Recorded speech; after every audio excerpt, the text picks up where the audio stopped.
Bueno, como le hablaba al inicio de nuestro programa, ahora vamos a pasar con nuestra segunda conversación.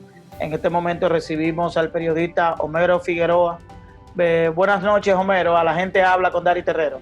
Buenas noches, un placer estar contigo aquí en tu programa.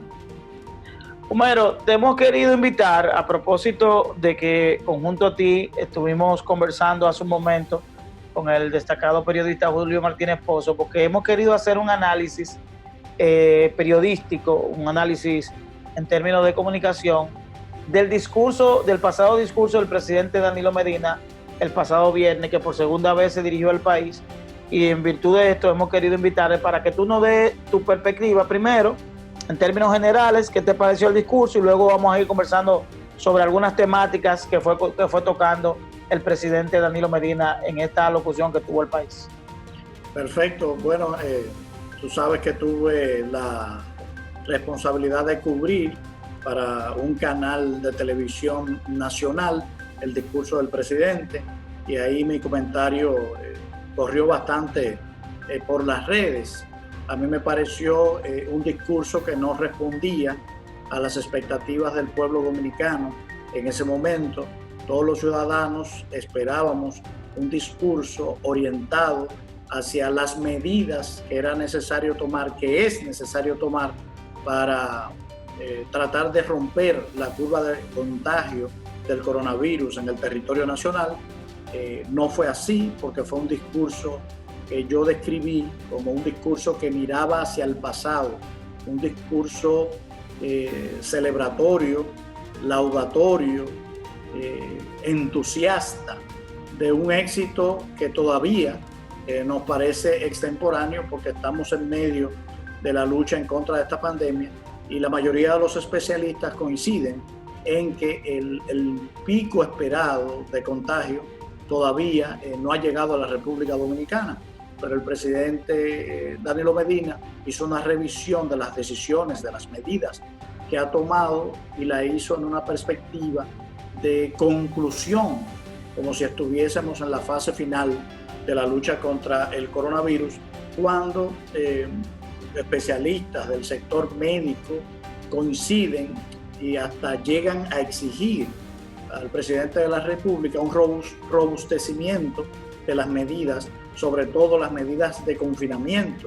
Tú sabes que estamos en medio de un toque de queda parcial que empieza a las 5 de la tarde y termina a las 6 de la mañana, y los especialistas médicos dicen que no es suficiente para lograr aplanar la curva de contagio en la República Dominicana, que se necesitaría un confinamiento 24/7, confinamiento cada día más difícil, porque ya tenemos 50 días o más luchando con esta pandemia en la República Dominicana, y no vemos los resultados de las medidas sanitarias tomadas hasta ahora para conseguir el objetivo que queremos, y es reducir el porcentaje de contagiados cada día y tratar de controlar, no eliminar, pero controlar la propagación del virus en la República Dominicana. Pero el discurso del presidente pudiera coincidir con algunas peticiones que han hecho grupos económicos y industriales del país, de que se pudiera ir aperturando de manera parcial el comercio. Pues aparentemente el discurso del presidente va en la misma línea de los empresarios, de que hay condiciones para que el país se pueda perfectamente ir aceptando que ha habido un avance en términos del ataque al coronavirus. Bueno, ese objetivo entraría en otra contradicción con el propio ministro de Salud del gobierno de Danilo Medina y el ministerio que éste dirige, que ha dicho que no hay condiciones en la República Dominicana para reabrir, para normalizar la economía todavía hoy.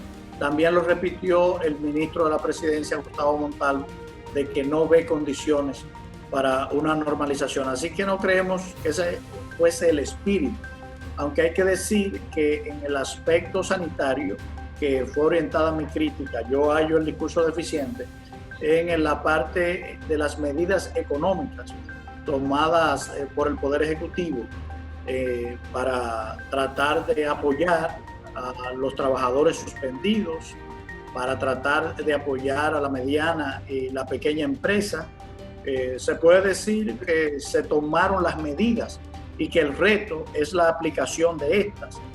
Las cifras oficiales indican que hay unos 750.000 trabajadores suspendidos y que de esos 750.000 trabajadores, unos 650.000 aprobaron para el programa FASE. No sabemos qué porcentaje de eso está recibiendo los desembolsos, esos empleados. Así que el aspecto más criticable del discurso es el abordaje a las medidas sanitarias, porque no habrá normalidad económica hasta que no haya en la República Dominicana normalidad sanitaria. ¿Crees tú que ha habido, que independientemente de que cada día hay una rueda de prensa del ministro de Salud Pública ofreciendo datos con relación al avance de la pandemia, ¿crees tú que hay deficiencia en términos de la comunicación efectiva de cara a que la ciudadanía pueda estar orientada con relación al avance de la pandemia? Bueno, comunicación en términos de calidad, no de cantidad, porque definitivamente, como lo dices, hay una rueda de prensa diaria con participación libre de la prensa. La prensa puede hacer cualquier pregunta y el ministro ha estado bien dispuesto para responderla. El tema es que no hay que informar porque no hay nuevas medidas tomadas. Por ejemplo, el aislamiento. ¿Qué de nuevo hay en el aislamiento? Nada. Todavía estamos en el mismo toque de queda y lo que vemos es un relajamiento de las medidas de distanciamiento social. Usted sale a la calle y ve cómo el tránsito se ha normalizado. Por ejemplo, hay una valla en la John F. Kennedy que mide el tránsito, la circulación del tránsito cotidiana. Y la última estadística que tengo de esa valla, de la medición de esa valla, es que el lunes de la semana pasada estaba en un 70% la circulación en esa vía y la circulación más baja fue el domingo y llegó a un 50%. Imagínate tú, un 50% de circulación cuando estamos en medio de medidas de distanciamiento social para cortar la pandemia. Entonces, el problema no es de comunicación, el problema es de medidas que hacen falta nuevas. Por ejemplo, ¿qué se va a informar de las pruebas cuando de un día a otro lo que se hacen son 290 pruebas? Contrario a lo que dijo el presidente en su discurso de que... Así que el presidente había comunicado que se habían realizado 40.000 pruebas. Correcto, se vio en las estadísticas del ministerio y se sigue viendo que eso no es cierto. Así que tú que el presidente mintió ahí con relación al tema de las pruebas. Yo digo que es inexacto el dato, porque el presidente se puede equivocar porque le proporcionan el dato. No creo que mentir es decir un dato falso con intención. Con alguna intención. Correcto, yo no creo que haya sido la intención de mentir, pero sí el dato no es el real. Y lo confirma el propio ministerio, aunque ahora dan datos separados de las pruebas PCR y las pruebas rápidas. El problema es que no nos dicen qué porcentaje de contagios salen de las pruebas rápidas. Parecería como que las miles de pruebas rápidas que se han realizado no dan un resultado de contagio.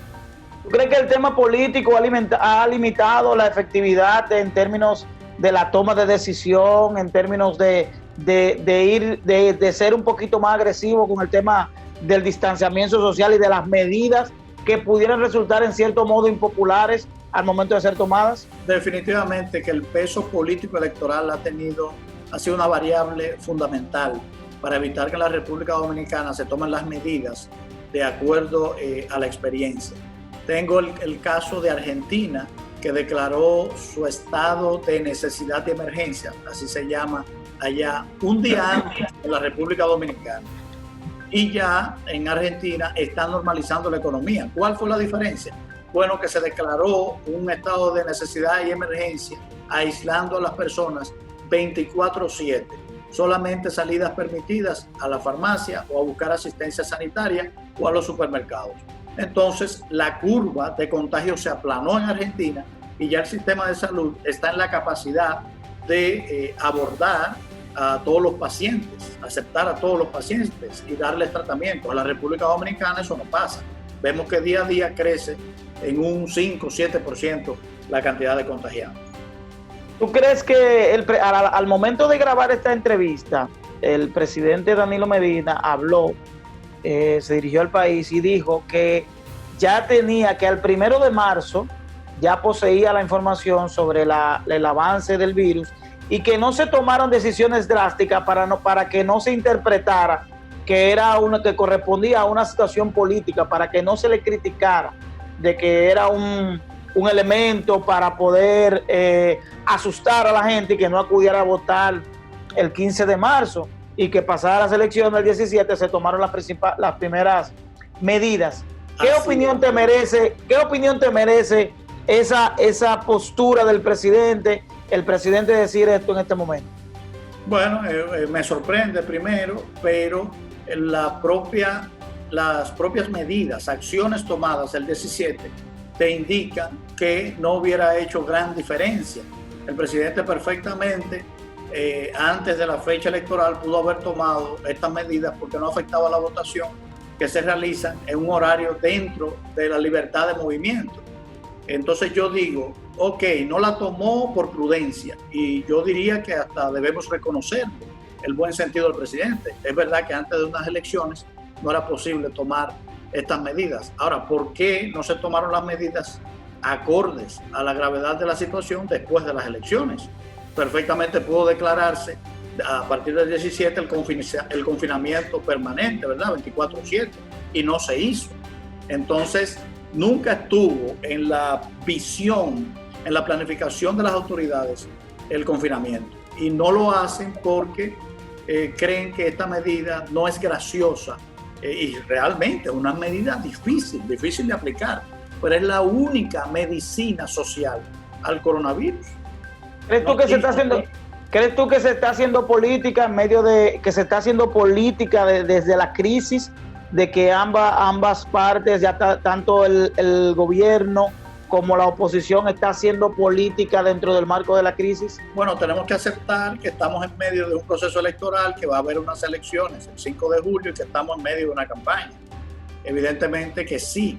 Ahora, antes de eso, en la primera etapa de la declaratoria de emergencia, vimos a la oposición que limitó absolutamente su campaña, canceló su campaña electoral y se recluyó, como todos los ciudadanos, a guardar el confinamiento.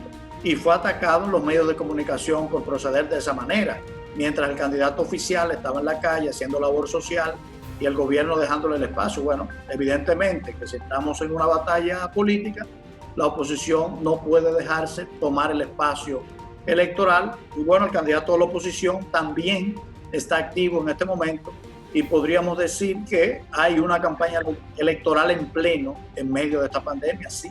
Y tanto el gobierno como la oposición están en campaña. ¿Tú crees que tenemos condiciones en términos sanitarios, en términos del contagio? ¿Tenemos las condiciones para que los dominicanos acudan a votar el próximo 5 de julio? En vista del tema que tenemos de nuestra Constitución, que el debate jurídico indica que nuestra Constitución no prevé una solución para un vacío de autoridades electas una vez llegado el 16 de agosto para transferir el poder, evidentemente que estamos obligados, no hay alternativa que no sea realizar las elecciones. Hay que decir que el COVID está aquí para quedarse y que tenemos que aprender a convivir con el COVID. Si el sector privado, los actores económicos están pidiendo una normalización de la industria, el comercio, la agricultura, la banca, si los trabajadores informales están pidiendo regresar a la calle para realizar sus labores, si vemos a los ciudadanos hacer filas para recoger las raciones que asignan los programas sociales de la presidencia, si vemos a los ciudadanos de otros niveles sociales hacer filas para ir a los supermercados, si vemos la circulación de vehículos, ¿por qué entonces no vamos a hacer fila para hacer las elecciones?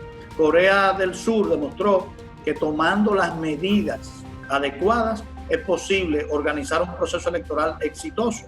Ese país tuvo unas elecciones congresuales con la más alta participación en los últimos 10 años. Entonces, República Dominicana puede aprender de la experiencia y aplicar las medidas que fueron básicas. Darle mascarillas a todos los votantes, darles guantes a todos los votantes, guardar una distancia de 1 a 2 metros entre votantes, sanitizar a los votantes, o sea, con los productos químicos necesarios para garantizar que la presencia del virus no esté en los cuerpos de los denominados túneles, eso que se están colocando en algunos lugares, ¿tú crees que se puedan colocar en cada centro? En cada centro, de cada colegio electoral. O sea, hay maneras de realizar unas elecciones que garanticen la seguridad de los ciudadanos. Si usted no toca a nadie, si usted tiene su mascarilla y sus guantes, si usted lleva su bolígrafo y no le entintan el dedo, no hay ningún problema. Y tú no crees tú que pudiera sentir que no hay legitimidad en la elección, el hecho de que no haya elecciones en el exterior, de que probablemente por las condiciones del exterior, de que tienen regulaciones de otro nivel, se prohíba la movilización en esos países y no voten? ¿Tú crees que pudiera perder legitimidad la elección? Bueno, yo creo que hay que buscar la manera de que la diáspora, que es importantísima, vote. Es un 10% del padrón, elige a 7 representantes. Entonces no podemos organizar un proceso electoral prescindiendo de la diáspora. Al día de hoy no es posible, pero se supone que a julio la realidad norteamericana será otra. Ya el presidente Trump está hablando de la necesidad de volver a reabrir la economía. Si reabren la economía, la circulación de las personas, me imagino que el Departamento de Estado dará el permiso a la República Dominicana, como siempre, para que organice los centros de votación. Si no es posible, tenemos que prever una solución, y es aprobar una ley especial que permita los mecanismos alternativos de emisión de votos, voto por correo, por ejemplo, voto remoto, aplicar una ley especial, aprobar una ley especial consensuada con todos los actores políticos, pero hay que buscarla. Y con relación a que si genera cambios, ¿crees tú que el tema de la pandemia, del tema del confinamiento, puede generar cambio en lo que era el escenario electoral antes de la pandemia? Las encuestas indicaban que había una intención de voto favorable para el Partido Revolucionario Moderno y su candidato Luis Abinader, pero frente a los hechos esto pudiera generar cambios electorales. ¿Crees tú que los cambios favorecen al PLD o al PRM? Bueno, visto desde el momento, desde la actualidad, yo creo que no ha habido ningún cambio en la correlación de fuerzas en el electorado, en el posicionamiento electoral de los candidatos, tanto el candidato del PLD como el candidato del PRM. Creo que mantienen la distancia y el posicionamiento electoral que tenían antes de la pandemia. No creo que Gonzalo Castillo se haya hecho mejor candidato con la pandemia, ni creo que Luis Abinader se haya hecho peor candidato con la pandemia. O sea, se mantiene la misma realidad. Si crees tú que no ha generado ningún tipo de impacto electoral todas las acciones que ha cometido el candidato Gonzalo Castillo? Puede haber generado algún impacto, pero no tan significativo como para convertirlo en un candidato competitivo frente a Luis Abinader. Ahí ya finalmente, Homero, hay algunas voces que han planteado, esto es una pregunta muy subjetiva y que tú te puedes limitar a responder o no. Hay algunas personas que han propuesto que la oposición presente un candidato único frente a todo lo que ha ocurrido para evitar así alguna dispersión en términos de votos. Es decir, que el caso de Leonel Fernández y Luis Abinader, que en algún momento coincidieron en el tema municipal, puedan llevar una boleta unitaria, obviamente con el que mejor posicionamiento tenga. ¿Qué tú crees? ¿Qué crees tú que tú crees que haya posibilidad de que se dé esa dinámica en República Dominicana? Bueno, tú sabes que es imposible predecir el futuro y predecir la intención de cada uno de los candidatos. Yo te podría responder si fuera yo uno de esos candidatos. Definitivamente, si yo fuera candidato y no contara con el favor del electorado, yo dejaría mi candidatura y dejaría en libertad a mis votantes de apoyar al candidato de la oposición que esté en mejor posición. Bueno, Homero, muchas gracias, Homero Figueroa, por conversar con nosotros aquí para la audiencia de La Gente Habla. Verdaderamente que interesante, y esperemos que más adelante, a medida que vayan transcurriendo los días y esta dinámica política, sanitaria y económica vaya avanzando, pudiéramos volver a conversar sobre otros temas que son de mucho interés para la gente de la audiencia de La Gente Habla. Gracias, Dari, me ha encantado compartir contigo, espero recibir una nueva invitación. Claro que sí, a ustedes convocarlo para el próximo sábado a que tengan un nuevo contacto con nosotros aquí a través de Carivisión, Canal 26, 1096 de Óptimo para la gente de Nueva York, y que el próximo sábado tengamos el contacto. Nos vemos en la próxima.